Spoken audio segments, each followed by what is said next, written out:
প্রত্যেকটা গরিব মানুষের ঘরে ঘরে আছে, যে কখনো মিশন হসপিটালের দিকে তাকাতে পারতো না, সে এখন মিশন হসপিটালে দৌড়াচ্ছে কার্ড রাতে নিয়ে। এটা মমতা বন্দ্যোপাধ্যায়ের দান। তাই মমতা বন্দ্যোপাধ্যায় ভরসা রাখুন, মমতা বন্দ্যোপাধ্যায়ের সঙ্গে থাকুন।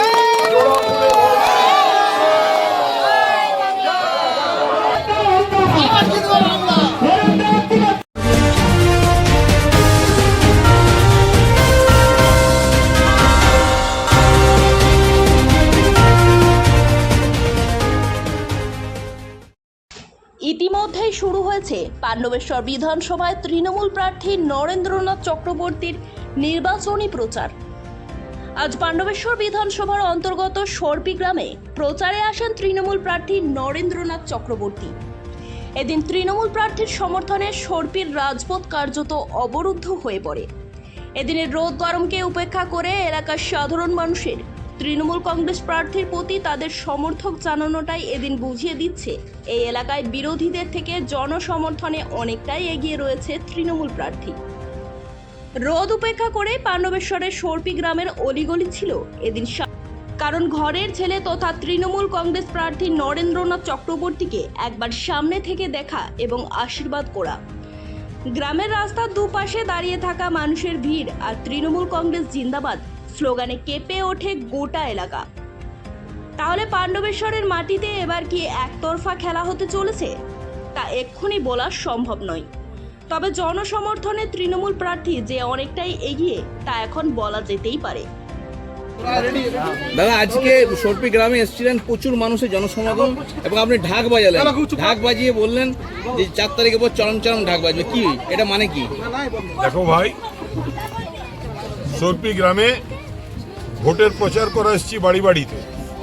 এই প্রচন্ড প্রখর রোদে মানুষ হাজার হাজার রাস্তায় দাঁড়িয়ে, আমাদের সঙ্গেও আমাদের দলের কর্মীরা, পঞ্চায়েত মেম্বাররা, নেতারা সবাই ঘুরছে। এর অর্থ সবাই জানে যে 4 তারিখে চড়াম চড়াম ঢাক বাজবে। 4 তারিখের পর কি বিজেপিকে দেখা যাবে না? আপনি কি বলতে চাইছেন? বিজেপিকে তো এখনই দেখা যাচ্ছে না, আবার 4 তারিখ পর্যন্ত অপেক্ষা করতে হবে কেন? বিজেপি কোথায়? আপনি কি হুমকি দিচ্ছেন? কেন হুমকি দেবো ভাই? আমি তো উল্টো বলছি, তোমাদের জন্য আমার সহানুভূতি রইল।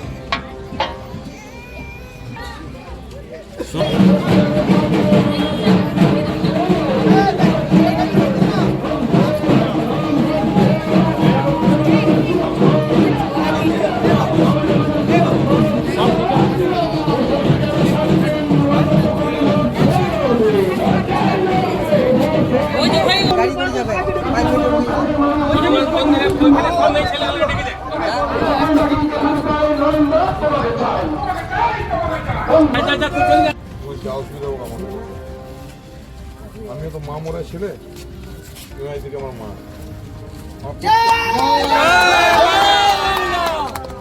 প্রত্যেক গ্রামে একটু মা ঢুকে যায়। ওই ইয়েতে আছি পরাণগঞ্জেতে, পরাণগঞ্জেতে আমার মায়ের নাম হলো বাসন্তী। এবার পরাণগঞ্জেতে ঘুরছি, একজন পুরী দাঁড়িয়ে আছে, আমি ভিতরে ডাকছি, আমি জল খেয়ে এখানে কিছু বাইরে লেখা রয়েছে বাসন্তী আর অরিন্দম।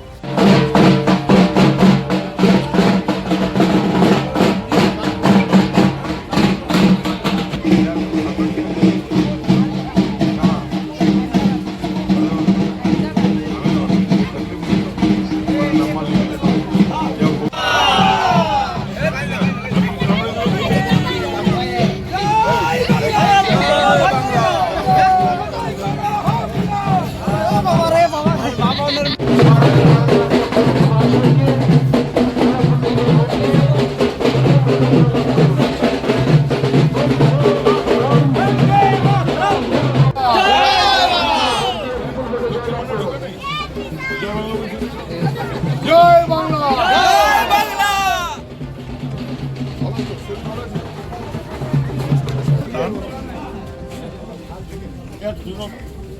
ঠিক আছে না?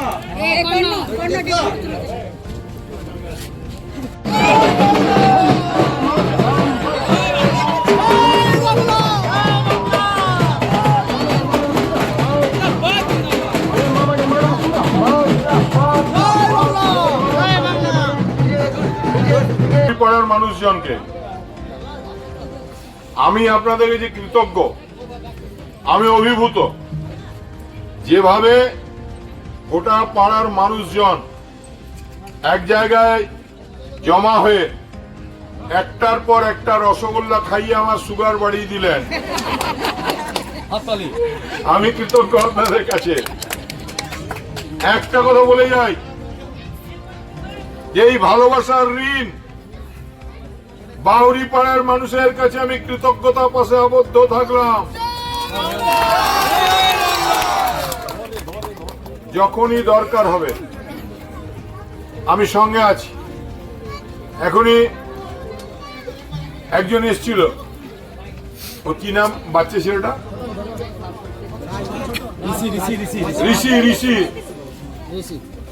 ঋষি যা দরকার হবে আমি দেখব, কারণ এটা কোনো নতুন ব্যাপার না। আমি তো মনে করি আপনারা যারা গরিব পাড়ার মানুষ তারা আমার সঙ্গে আছেন, তারা আমার সঙ্গে ছিলেন, আমার সঙ্গে থাকবেন। তাদেরকে পয়সা দিয়ে টাকা দিয়ে কেউ কিনতে পারবে না, কারণ এই পাড়ার মানুষ জানে যে আমি আসানসোল দুর্গাপুর থেকে আসিনি। আমি আপনাদের বাড়ির ছেলে। বিপদে পাবেন, আপদে পাবেন, সুখে পাবেন, দুঃখে পাবেন, উৎসবে পাবেন, আনন্দে পাবেন।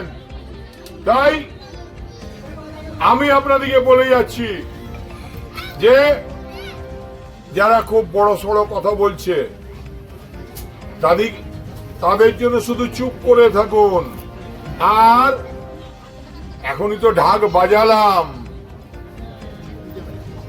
4 তারিখে আবার ঢাক বাজাবো।